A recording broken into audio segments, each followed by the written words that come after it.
Tonight on Prime Business, 3 market regulators accept proposal to hold stake in first domestic credit ratings agency. We'll hear from the Ghana Stock Exchange. Ghana Stock Exchange was nominated, National Insurance Commission was nominated, and then the National Pensions Regulatory Authority was also nominated. I am Beverly Broohm. Please stay for details.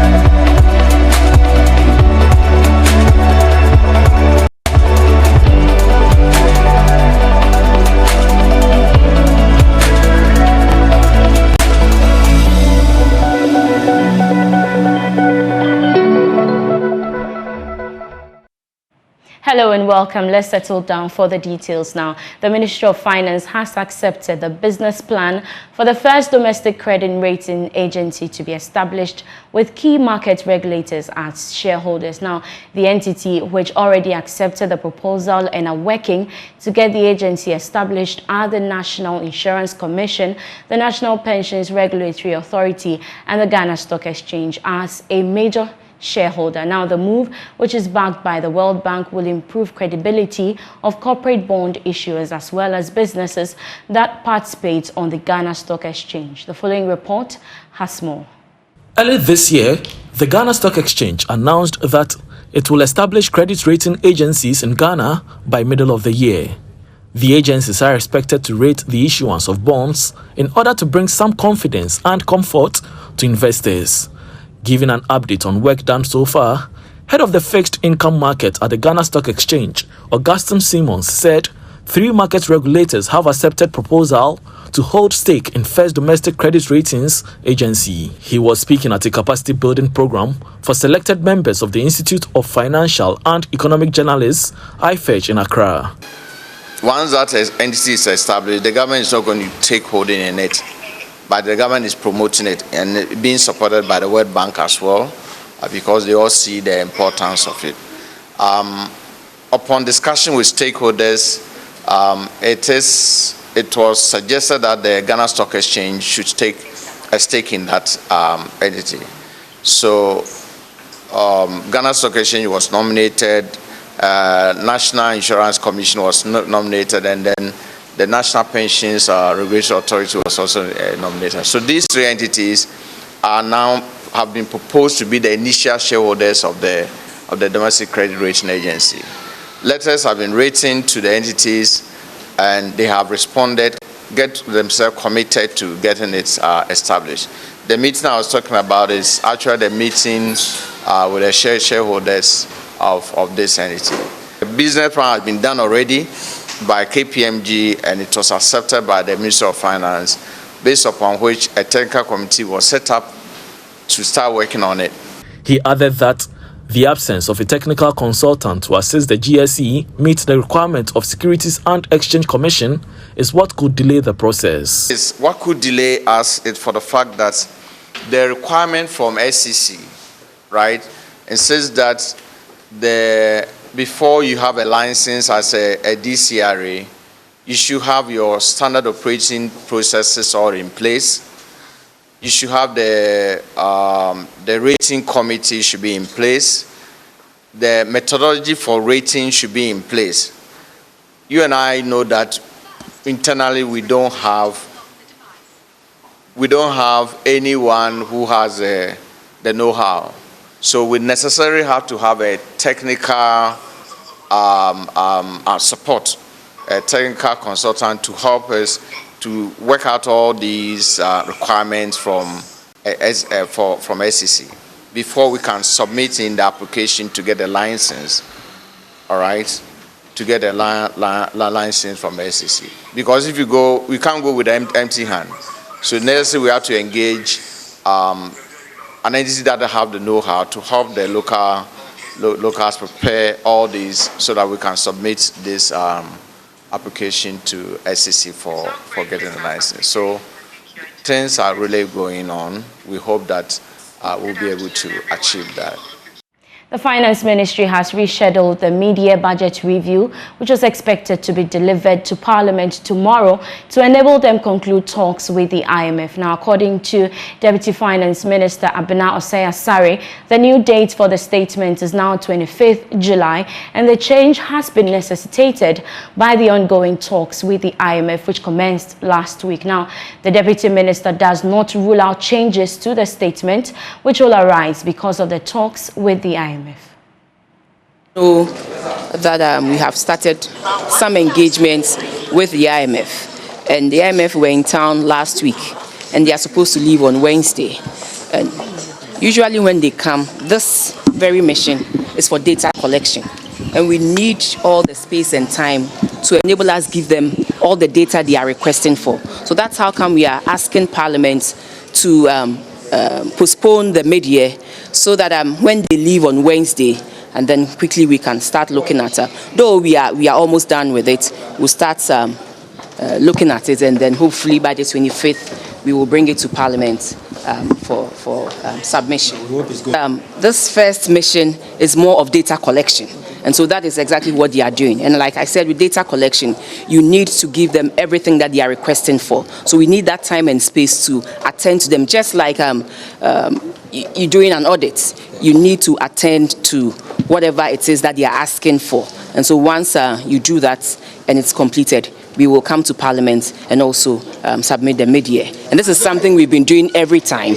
And we scheduled the date for 13th before the announcement of the engagement with the IMF. So clearly, as human as we are, we should all understand that in this data finding mission of the IMF, we need that space and time to address that and give them. Once we are done, 25th, we'll come to Parliament and do the mid-year budget review. And you should all know that per the PFM law, we have up until 31st of July to do that. So it's still within, the law and the time. Chief Executive of Cocoa Board, Joseph Boahin Edu, has accused European companies that buy cocoa beans from Ghana and Ivory Coast of deliberately setting conditions that always keep the global price of cocoa beans down. Now, according to him, cocoa farmers from the two countries have been made worse off due to unfair pricing regimes dictated by European countries. Now, speaking to some European companies that purchase cocoa beans from Ghana, Mr. Boahin Edu said Ghana and Ivory Coast will join forces to end the practice where the two countries are forced to always accept prices set by European companies. For us, when prices fall, as we are experiencing now, and last year, because of COVID, we had this natural glut, natural surplus of cocoa in the market. Cocoa prices were down, but not think the price of chocolates went down. No. As we speak today, there's deficit of cocoa in Ghana and Cote d'Ivoire. Still, prices are down. When it comes to supply, supply. From the supply side, now we have a deficit, shortage of cocoa in Ghana and Cote d'Ivoire. Still, prices are down. So, we will want us to discuss this matter. We must interrogate this matter very well, because when there is surplus in the market, prices are down. When there's shortage, prices are down. And this informs us that there's some kind of deliberate attempt to keep prices down. And that's why, we want very frank, open discussion on this matter here and today, because we represent the base, which is very vulnerable, the farmer, the producers. You constitute the neck. And then you have the consumers at the top. And we believe that the base is not getting its remunerative reward for what it produces. And I don't think the consumers are also getting the best from low prices. If you should keep price low, then it means the price of chocolate should all go down across the globe. But we've also not seen that. While the head of public affairs at Cocoa Board, Fifi Boafo, said the engagement with some European companies unveiled some devaluation in the prices needing redress. He spoke on Business Live. We realized that the living income differential was supposed to give cocoa farmers $400 extra, apart from what was realized at the terminal market and the country differential. What we have realized as producing countries the last 2 years is that the country differential, which is supposed to be an extra income coming into the basket for the cocoa farmer, is rather being devalued. So in effect, the amount of money realized from the terminal price and the LID is rather being affected. So in effect, what do you seek to achieve, or what you realize is not actually being realized. So this agreement or this understanding reached was to ensure that we do not have that situation whereby the country differential is actually discounted negatively to the disadvantage of cocoa producers. The Ghana Hotels Association is calling for a fair disbursement of the $10 million tourism grant provided by the International Development Association of the World Bank Group. Now, this comes after President Nana Akufo-Addo last Wednesday launched the project meant to cushion small and medium enterprises to transform the tourism sector and stimulate economic growth. Speaking to Joy Business, President of the association, Dr. Edward Akanyamike, indicated that members of the association were gravely affected by the pandemic, hence the need for transparency in the disbursement. The grant is to revitalize the tourism sector, which was heavily hit by the COVID-19 pandemic. Some 1,500 SMEs are expected to benefit from the arrangement, which will target mostly women who are the majority operators in the sector. The project is seen as a perfect vehicle through which Ghana can grow its economy in the face of the global recession. Dr. Nyamike maintained that the purpose of the grant will be a reality when there is transparency.